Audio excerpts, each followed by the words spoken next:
بڑی خبر سے متعلق آپ کو آگاہ کریں کہ عمران خان صاحب کی تینوں بہنوں کو اڈیالہ جیل کے باہر سے رات کے اس پہر گرفتار کر لیا گیا ہے۔ آج عمران خان صاحب کی تینوں بہنیں عمران خان صاحب سے ملاقات کے لیے پہنچی تھی۔ منگل کے روز آپ کو پتہ ہے کہ ملاقاتوں کا دن ہوتا ہے، لیکن وہ پورا دن وہاں پر بیٹھی رہیں، لیکن پولیس کی جانب سے ان کو آگے نہیں جانے دیا گیا، اور اڈیالہ جیل حکام نے آج بھی علیمہ خان صاحبہ اور دیگر بہنوں کی عمران خان صاحب سے ملاقات نہیں کروائی۔ عمران خان صاحب کو سولٹری کنفائنمنٹ میں اب تقریباً 2 سے 2.5 ہفتے ہو گئے ہیں۔ ان کی کسی سیاسی رہنما سے اور وکلاء سمیت فیملی سے ملاقات نہیں کروائی گئی۔ آج علیمہ خان صاحبہ اور دیگر کے ہمراہ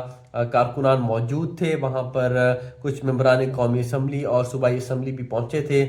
شاہد خٹک، مینا خان افریدی، ان کے ساتھ بھی پولیس نے شدید دھکم پیل کی، بدتمیزی کی اور خواتین کارکنان کو بھی گرفتار کیا۔ اور جو ویڈیوز آئے ہیں، جو ویڈیوز ہیں، وہ آپ ساتھ میں ملاحظہ بھی فرمائیں۔ بہت زیادہ تشویشناک صورتحال ہے۔ جو چھوٹی بہن ہے نورین خانم، ان کو گھسیٹا گیا، ان کے ساتھ بدتمیزی کی گئی،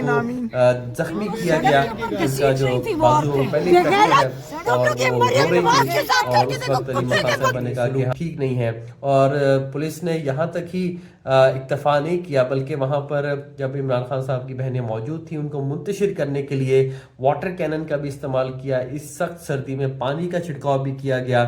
اور پھر الٹیمیٹلی رات کے اس پہر دھرنا جو انہوں نے دیا ہوا تھا ان کو منتشر کرنے کے لیے گرفتار کر لیا ہے، اور علیمہ خان صاحبہ، عظمیٰ خان صاحبہ، نورین خان صاحبہ اور قاسم خان، ان کو گرفتار کر کے نامعلوم مقام پر منتقل کیا گیا ہے۔ دیگر کی بھی حراست عمل میں لائی گئی ہے اور ان کو بھی نامعلوم مقام پر منتقل کیا ہے۔ تو یہ صورتحال ہے جس متعلق ہم آپ کو آگاہ کر رہے ہیں۔ نہ وکلاء کی، نہ فیملی ممبران کی، نہ سیاسی عمائدین کی، کسی کی بھی عمران خان صاحب سے ملاقات نہیں ہو سکی، اور اب علیمہ خان اور عظمیٰ خان اور نورین خان کو گرفتار بھی کر لیا گیا ہے۔